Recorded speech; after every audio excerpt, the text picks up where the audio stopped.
उत्तर प्रदेश के पूर्वांचल इलाके में घने साल के जंगलों से घिरा एक छोटा गांव है कालपुर।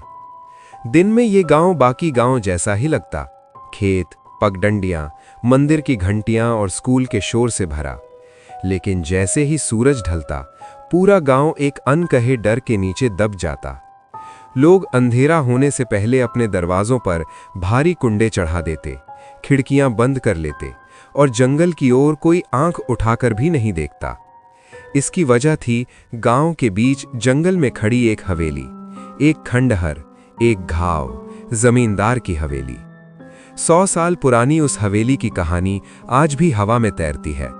कहा जाता है कि यहाँ के अमीर जमींदार की एक बेटी थी, सरिता, बेहद खूबसूरत, लेकिन उससे भी ज्यादा जिद्दी और बेबाक। उसकी शादी किसी रईस घर में तय हो चुकी थी, लेकिन उसका दिल गांव के ही एक गरीब मजदूर रामू के पास था। जमींदार को जब ये पता चला तो हवेली की दीवारें भी उसकी चीखों से कांप उठी थीं। गुस्से में उसने रामू को जहर देकर मार डाला और सरिता को हवेली के सबसे ऊपरी कमरे में कैद कर दिया। लेकिन मरने से पहले सरिता ने वो शब्द कहे जिसने कालपुर को हमेशा के लिए बदल दिया, एक शाप। उसने रस्सी का फंदा गले में डालने से पहले कहा था, जो भी इस हवेली में रात बिताएगा, मेरी छाया उसे कभी नहीं छोड़ेगी। और फिर उसकी देह झूल गई। उसके पांव हवा में थिरक रहे थे, लेकिन उसकी आत्मा कहीं नहीं गई। इसी गांव में शहर से पढ़कर लौटने वाला एक लड़का था, राजेश, एक वैज्ञानिक सोच वाला इंजीनियरिंग का छात्र, जिसे इन कहानियों पर हंसी आती थी। उसे लगता था कि डर सिर्फ इंसानी दिमाग का वायरस है।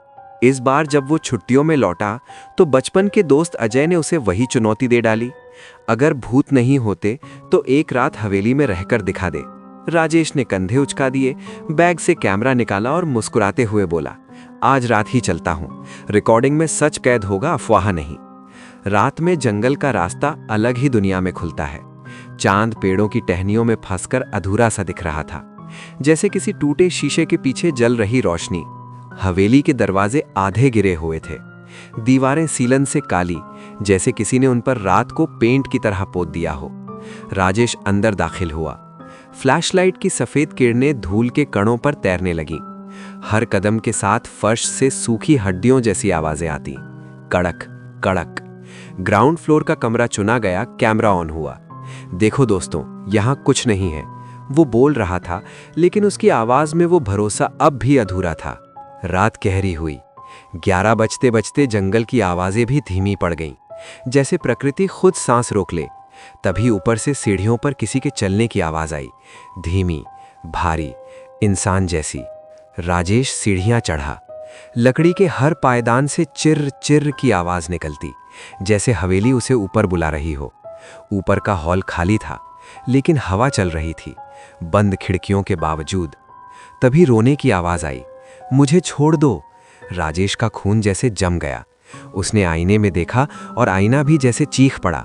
उसके पीछे सफेद साड़ी में एक औरत खड़ी थी, पैर जमीन को नहीं छू रहे थे, चेहरा पीला, आंखें गहरी काली, बाल हवा में लहराते, जैसे वो पानी में डूबी हो। वो नाम फुसफुसाई, सरिता। राजेश पीछे हटना चाहता था, लेकिन पैर जमीन से चिपक चुके थे। छाया फर्श से उठकर दीवार पर चढ़ी, फिर छत पर फैल गई और एक पल में पूरे हॉल को अपने भीतर समेट लिया। उसने राजेश को छुआ और उस स्पर्श में सर्दियों की नहीं, कब्र की ठंड थी। राजेश भागा, एक कमरे में छुपा। वहां उसे वही मिली जिसकी उम्मीद उसे सबसे कम थी, सरिता की डायरी। आखिरी पन्नों पर उसका दर्द जिंदा था। उसमें सच लिखा था, रामू को जंगल में जमींदार ने जिंदा दफनाया था। सरिता को जब यह पता चला तो उसने खुद को मार लिया, लेकिन उसकी आत्मा न्याय मांगती रह गई। सुबह राजेश हवेली के बाहर पड़ा मिला, लेकिन उसकी आंखें अब वही नहीं थी, उनमें रात तैर रही थी। दोस्त मजाक समझते, लेकिन कैमरे की रिकॉर्डिंग ने सब बदल दिया। वीडियो में वही छाया थी, स्पष्ट, जीवित, असंभव। उसके बाद वो छाया सिर्फ हवेली में नहीं रही, वो राजेश के साथ शहर भी चली आई। दीवारों पर, कांच में, सपनों में। डॉक्टर कुछ नहीं पकड़ पाए, एग्जॉर्सिस्ट घुसते ही भाग गया। उस छाया में सिर्फ डर नहीं था, एक भूखी विरासत थी। राजेश ने हवेली जलाने की कोशिश की, लेकिन आग नहीं फैली। छाया हंसी, मैं आग से नहीं जलती, मैं अकेलेपन से बनती हूँ। तब राजेश समझा, शाप मौत का नहीं, अधूरे न्याय और अंतहीन अकेलेपन का था। उसने रामू के बचे हुए परिवार को ढूंढा, उनकी मदद से आत्मा पूजा करवाई, और जब रामू की आत्मा ने सरिता को माफ किया, तब जाकर छाया सिकुड़कर राख जैसी उड़ गई। शाप खत्म हो गया, लेकिन डर का स्वाद कभी पूरी तरह नहीं जाता। राजेश अब अपनी पत्नी रिया के साथ है, सामान्य जिंदगी में लौटने की कोशिश करता है, लेकिन कभी कभी आधी रात को जब हवा बिना वजह ठंडी हो जाती है, दीवार पर एक हल्की छाया उभरती है। चेहरा नहीं, आवाज नहीं, सिर्फ आकार, जैसे कोई कहानी कह रही हो। शाप खत्म हो सकते हैं, लेकिन छायाएं हमेशा याद रखती हैं।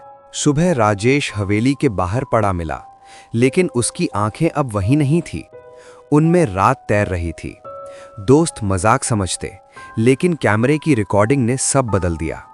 वीडियो में वही छाया थी, स्पष्ट, जीवित, असंभव। उसके बाद वो छाया सिर्फ हवेली में नहीं रही, वो राजेश के साथ शहर भी चली आई। दीवारों पर, कांच में, सपनों में। डॉक्टर कुछ नहीं पकड़ पाए, एग्जॉर्सिस्ट घुसते ही भाग गया। उस छाया में सिर्फ डर नहीं था, एक भूखी विरासत थी। राजेश ने हवेली जलाने की कोशिश की, लेकिन आग नहीं फैली। छाया हंसी, मैं आग से नहीं जलती, मैं अकेलेपन से बनती हूं। तब राजेश समझा, शाप मौत का नहीं, अधूरे न्याय और अंतहीन अकेलेपन का था। उसने रामू के बचे हुए परिवार को ढूंढा, उनकी मदद से आत्मा पूजा करवाई, और जब रामू की आत्मा ने सरिता को माफ किया, तब जाकर छाया सिकुड़कर राख जैसी उड़ गई। शाप खत्म हो गया, लेकिन डर का स्वाद कभी पूरी तरह नहीं जाता। राजेश अब अपनी पत्नी रिया के साथ है, सामान्य जिंदगी में लौटने की कोशिश करता है, लेकिन कभी कभी आधी रात को जब हवा बिना वजह ठंडी हो जाती है, दीवार पर एक हल्की छाया उभरती है। चेहरा नहीं, आवाज नहीं, सिर्फ आकार, जैसे कोई कहानी कह रही हो। शाप खत्म हो सकते हैं, लेकिन छायाएं हमेशा याद रखती हैं।